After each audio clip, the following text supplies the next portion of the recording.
Ni operasiyo ziri gukorwa na leta ya Kinshasa ndetse ni operasiyo z'abazalendo, ni operasiyo za FDNB ndetse ni operasiyo zigiye zitandukanye ku bafatanyije ku bari kurwanira ku ruhande rwa leta ya Kinshasa. Ubwo ninjiye muri Repubulika Iharanira Demokarasi ya Kongo, politiki na diplomasi.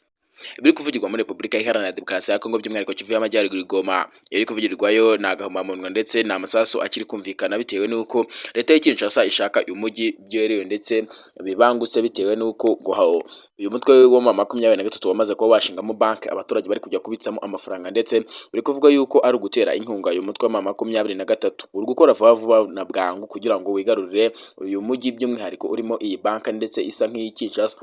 Iyi banki isa nk'iyi Kinshasa iherereye muri Repubulika Iharanira Demokarasi ya Kongo mu gace kamaze amezi 3 kigaruriwe n'izi nyeshyamba za M23. Biri kuvuga yuko rero iyi banki iri gubitswamo n'abaturage bagiye batandukanye by'umwihariko abari muri uwo mujyi baguma ndetse n'abandi bagiye batandukanye bari kuba bawugezemo bari kubitsa muri banki kuko bari gusanga ibintu bikora ndetse ubuhahirane bw'igihugu cy'u Rwanda ndetse n'ira muri Goma. Biri kuvuga yuko rero leta ya Kinshasa ari gukora buri kimwe cyose gishoboka kugira ngo babashe kugarura uyu mujyi by'umwihariko bawushyire mu biganza byabo. M23 iri kugaragara nkaho iri gutsindwa ku mirongo y'urugamba bitewe n'uko M23 yamaze kuba yajya mu bindi bibazo bigiye bitandukanye kuko iri gutsindwa bikomeye cyane ku mirongo y'urugamba. Uyu mutwe wa M23 uri kugenda unanirwa cyane bikomeye kuko aka kanya umaze gutakaza uduce tugera kuri 12 bitewe n'uko M23 nta ntwaro ikifite ku mirongo y'urugamba. Kugeza ubu ngubu igisirikare cya M23 cyangwa se umutwe w'iterabwoba cyangwa se umutwe w'inyeshyamba muri Repubulika Iharanira Demokarasi ya Kongo M23, uyu mutwe wa M23 uri kugaragara nkaho nta ntwaro ufite zikomeye cyane kuko indege bari basigaranye yonyine yamaze kuraswaho n'inyeshyamba za Wazalendo. Wazalendo nazo ni inyeshyamba zikorera muri Repubulika Iharanira Demokarasi ya Kongo ariko zo zirwana ku ruhande rwa leta ya Kinshasa. Izi nyeshyamba za Wazalendo ziri gukora ibitendo bitandukanye zifatanyije n'abarundi, navuga ko ziri gukomeza kwandika amateka mu gihugu cy'u Burundi. Nimba ari ubwa mbere ugeze kuri uyu muyoboro ndakuza gukanda subscribe ugafungura inzogera kugira ngo ibiganiro n'amakuru tubahereza bijye bibageraho 5 kuri 5. Wakumva ukunze aya makuru ugakanda like, warakumva ukunze aya makuru ugakanda share akagenda akagera ku bantu bagiye batandukanye.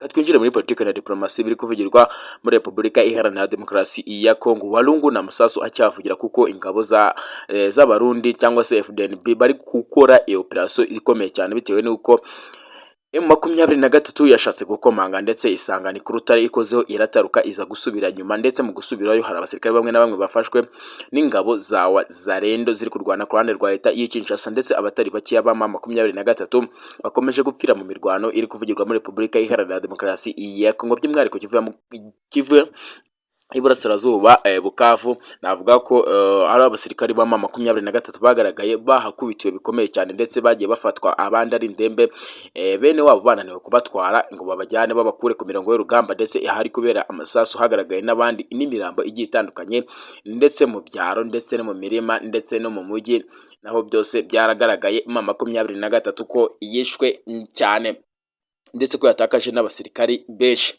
Muri iki gitondo byari biri kuvugwa yuko noneho MONUSCO yaba igiye kuva muri Repubulika Iharanira Demokarasi ya Kongo ikaza guca i Rubavu ndetse igakomereza i Kigali hanyuma ikambuka muri Tanzania ikomeza urugendo rwayo.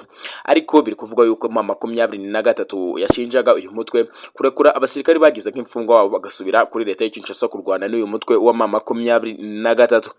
Ibiri kuvugwa muri Repubulika Iharanira Demokarasi ya Kongo nibanze ku mirongo y'urugamba Kivu y'Amajyaruguru Goma. Navuga ko leta ya Kinshasa cyangwa se FARDC irashaka kwisubiza aka gace biteye ubwoba bitewe ko umuvuduko uriho udasanzwe bitewe nuko irimo guhomba amafaranga bano baturage bari kubitsa muri banki bamaze gushinga by'umwihariko Kivu y'Amajyaruguru Goma. Nimba ari ubwa mbere ugeze kuri uyu muyoboro ndakutse gukanda subscribe ugafungura inzogera kugira ngo ibiganiro n'amakuru tubahereza bijye bibageraho 5 kuri 5. Ariko naho bamaze kubikora uruwa gaciro ndetse uyu ni w'amahirwe. Reka twumvire hamwe amakuru agezweho kuri uyu muyoboro.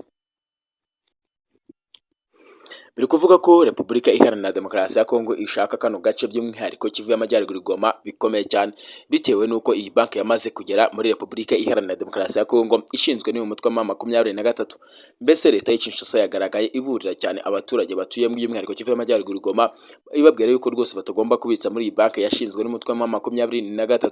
Ni banki neza n'izina ryose bisa neza, ni banki iri Kinshasa, ubwo ni mu mujyi mukuru wa leta ya Repubulika Iharanira Demokarasi ya Kongo. Leta ya Kinshasa yakomeje iburira abana baturage ndetse ibabuza kuba babitsa muri iyi banki. Nimba ari ubwa mbere ugeze kuri uyu muyoboro ndakutse gukanda subscribe ngira ukumva ni njye muhaye ikaze.